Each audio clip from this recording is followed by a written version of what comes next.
bit. Today, I want to invite Becky to come up and to share a little bit about what it means to her to be a deacon with us.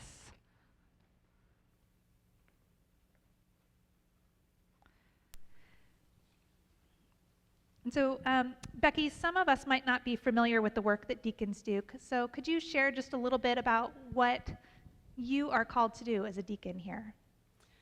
Well, the deacons have a number of tasks, and one of them is that we prepare and serve communion or find others to serve communion. We provide flowers on the communion table when we have new members born to our community. We set up meal train for families who are in need of meals for a number of different reasons, and then participate in that and hope that others of you will participate as well.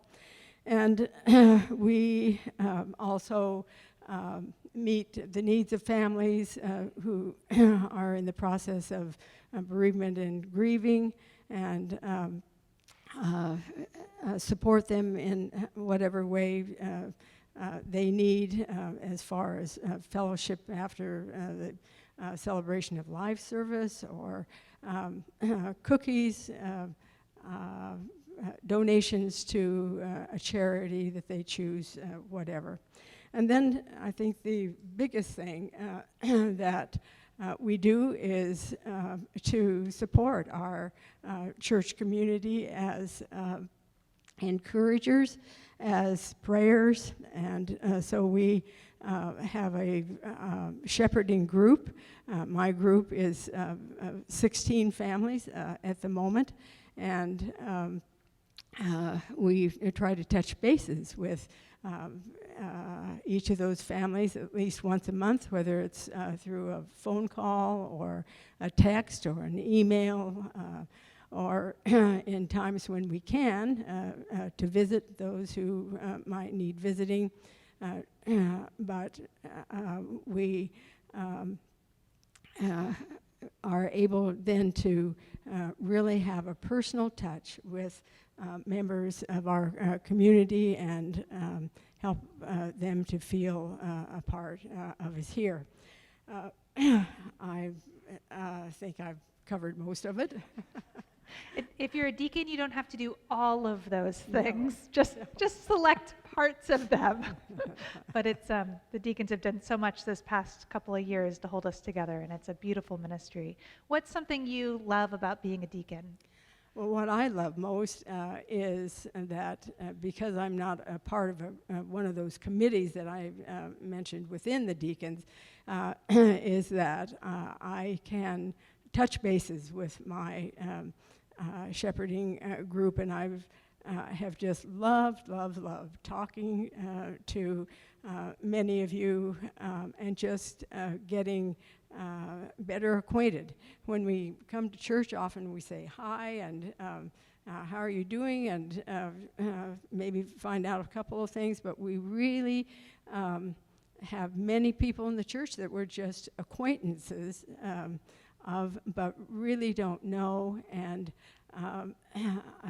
being a deacon, you can finally turn those acquaintances into friendships, and for me, that's very fulfilling. Thanks. And then, what are some words of encouragement you'd give to somebody who was considering becoming a deacon? Well, I think it's important to know that being a deacon is really not a scary thing. This is the second time that I've been a deacon, and I was a deacon years ago and thought, I really would like to do that again sometime. And so the time finally came when I could do this again, and I'm thrilled to be able to do it. But again, you may say, well, I don't know that many people in the church. So how good would I be at encouraging and praying for them? Well, really, that's the way you get to know people in the church. And often in our group, we look at the list and think, who is that? And we really don't even have a picture of their face in our mind. And before you know it, you do know who that is. And from the time I was a deacon years ago, I still treasure many of those people as friends and ones that I still keep track of. So that's one of the greatest things, and it's just a wonderful way to serve when God calls you to do this work.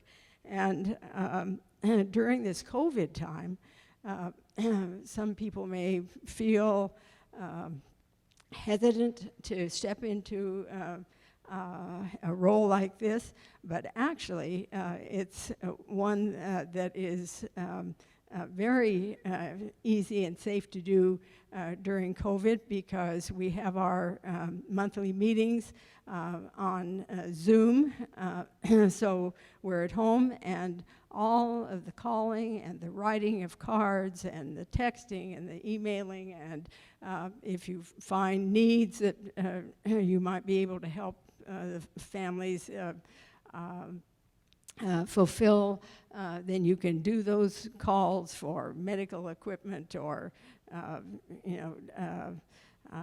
asking that a check be written for someone who is in real need. So it can all be done from home. So that's COVID time or not. So I encourage you to really think about it if you're feeling God's nudge to do something like being a deacon. Thank you, Becky. Who has served as a deacon before? Just raise your hand. Yeah, we have a lot of faithful people. And if you have questions, you may ask any of those people after service. So thank you.